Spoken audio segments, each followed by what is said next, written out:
आखरी सासे घेऊन रे बस असं बोलला होता ना. अरे मग घेऊन द्या ना त्याला आखरी सासे.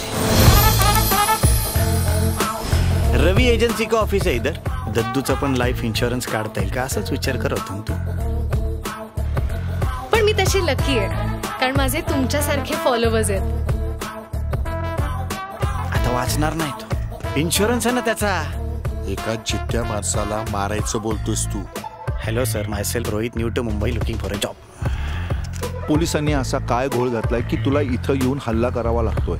हल्ला आणि मी हा बाहेर गोंधळ कसला सुरू आहे. ती ब्लॉगर नाही का, तिने काल डेड बॉडी सोबत व्हिडिओ बनवलाय, तिला आणलंय बाहेर. 1 लाख व्ह्यूज क्रॉस करणार हा व्हिडिओ. लागायचं का मग कामाला. या ब्लॉगर लोकांचं काय सांगता येत नाही. व्हिडिओसाठी वाटेल ते करतील. पूरा चिल्लम चिल्ली क्या मेरे ऑफिस में. मेरे ऑफिस में मेरा इमेज डाउन. तुम्ही याआधी क्लेम्स फाईल केलेत का. नाही सफाईदारपणा दिसतोय. आज मी तुमची अशा एका व्यक्तीशी ओळख करून देणार आहे जी माझी मुंबईतली सगळ्यात मोठी सपोर्ट सिस्टीम आहे. हाँ साहब, ये कभी ना इधर ही रहता है.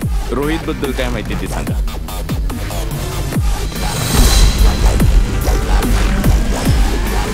आपल्याला पण थोडा टाइम लागेल ना इन्शुरन्स काढायला. मग काय आत्ताच मारणार त्याला का देव लागून गेलास तू. प्रेम असो किंवा स्कॅम, जोपर्यंत स्वतः बरोबर घडत नाही ना तोपर्यंत खोटच वाटत राहतं.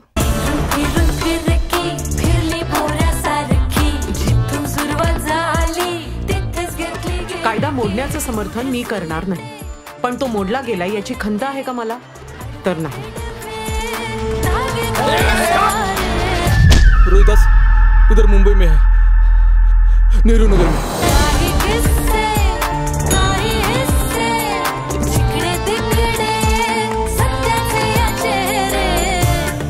म्हणजे दद्दू मेल्यावर हे सगळं करायचं. पुढचा व्हिडिओ कधी बनवेन मला नाही माहित. स्माइल कर ना बाबा. स्माइल करायला इन्शुरन्स पॉलिसी नाही लागत.